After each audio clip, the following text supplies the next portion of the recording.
মুখ্যমন্ত্ৰীৰ পকী পথ নিৰ্মাণ আঁচনি নামত লুণ্ঠনৰ অভিযোগ টিংখাঙত নিৰ্মাণ সম্পূৰ্ণ নহওঁতে ফাটিল পকী পথ 1 কোটি টকা ব্যয় সাপেক্ষে নিৰ্মাণ কৰা হৈছে পথটো ঠিকাদাৰৰ বিৰুদ্ধে পথ নিৰ্মাণত দুৰ্নীতি কৰাৰ অভিযোগ চাংমাই সংযোগী পথটোৰ দুৰৱস্থাই ক্ষোভিত কৰিছে ৰাইজক ঠিকাদাৰৰ নিম্নমানৰ কামে হতাশ কৰিছে স্থানীয় লোকক অতি নিম্নমানৰ কাম কৰাৰ অভিযোগ ক্ষোভিত লোকৰ উচিত তদন্তৰ দাবী ৰাইজৰ লগতে লেঙেৰী আঞ্চলিক ছাত্ৰ সন্থাৰ পথটো নতুনকৈ নিৰ্মাণ কৰাৰ দাবী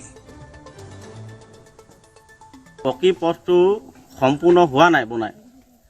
পিছফালৰ পৰা বনাই আহিছে আগৰ পিলে শেষ হোৱা নাই পিছপিনৰ পৰা ভাগি আহিছে আৰু গোটেই পথটো গাঁৱৰ কেঁচা ৰাস্তা যেনেকৈ উখুৰা মুখুৰা যেনেকুৱা হয় পৰিৱেশ ঠিক তেনেধৰণে এটা পকী পথ উখুৰা মুখুৰা এটা পৰিৱেশ গতিকে গোটেই চাৰি কাষে যিবোৰ ঠিকাদাৰে যিবিলাক সামগ্ৰী ইয়াত ব্যৱহাৰ কৰিছে অতি নিম্ন মানদণ্ড আৰু ৰাস্তাটো যেনেধৰণে এটা পকী পথ যেনেধৰণে নিৰ্মাণ কৰিব লাগে ঠিকাদাৰে সম্পূৰ্ণৰূপে ইয়াত গাফিলতি কৰিছে কেৱল এই পথটো প্ৰায় 1 কোটি টকাৰ অনুমোদন হোৱা এই পথটোত কেৱল নিজৰ মুনাফা আদায় কৰিবৰ কাৰণে ঠিকাদাৰে